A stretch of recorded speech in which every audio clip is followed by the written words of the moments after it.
Hello, Saints. Continuing with the seven churches of chapters 2 and 3, I just want to note that each one has their problems. In Ephesus, we have where they lost their first love. Smyrna, he says, I know your afflictions and poverty, but you are rich, and the slander of those who say that they are Jews, and they are not, but are the synagogue of Satan. And Pergamon, he says, I know where you dwell, where Satan's throne is, and you hold fast to my name, and did not deny. This is a church that's been taken over by apostasy, yet the faithful and true are in it, and God will protect them. Thyatira, I know your deeds, and your love and faith and service and perseverance, and that your deeds of late are greater than at first. But I have this against you, that you tolerate the woman Jezebel, who calls herself a prophetess, and she teaches and leads my bondservants astray. God has his faithful people, but again, the church is run by those who are not his followers.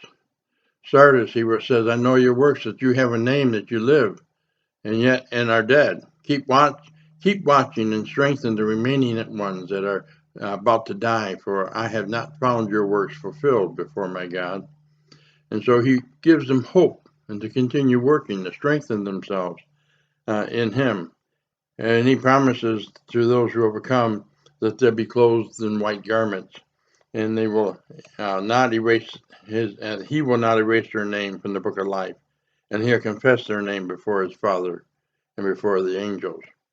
Philadelphia, the church with all common nations and nothing against them, that they have held to his word, and that he sets before them an open door no one can shut, and a shut door no one can open. He says, I'm coming soon. Hold what you have. And he promises them that the one who overcomes, I will make a pillar in the temple of the city, temple of my God, and he will never go out of it.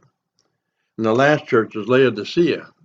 Laodicea has no commendations. They have become so self-sufficient they've even locked Jesus outside the church. And there he says to them, he counsels them to buy of them gold and eye salve and white remnant. But he gives them a promise. He says, I chasten those whom I love. So as bad as this church is, he loves them. And he gives them hope. And then the promise, to him who overcomes. To the one who overcomes, I will grant to sit with me on my throne. So as I have overcome and sit with my Father in his throne. And what we see here is a promise. This verse here is called a dual directional verse. It looks back over the seven churches and also looks forward to the next section of the book, which is the seven seals.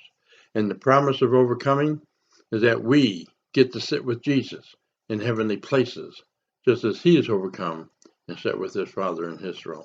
Ephesians 2:6 tells us that we sit de facto with Jesus in heavenly places. That's where we are. That's our place. We may be here on the earth, but our place is in heaven, heavenly places. This is, in fact, where we get the name of the series here, Sitting in Heavenly Places, because this is where God is bringing his people to sit with him in heaven. Blessings.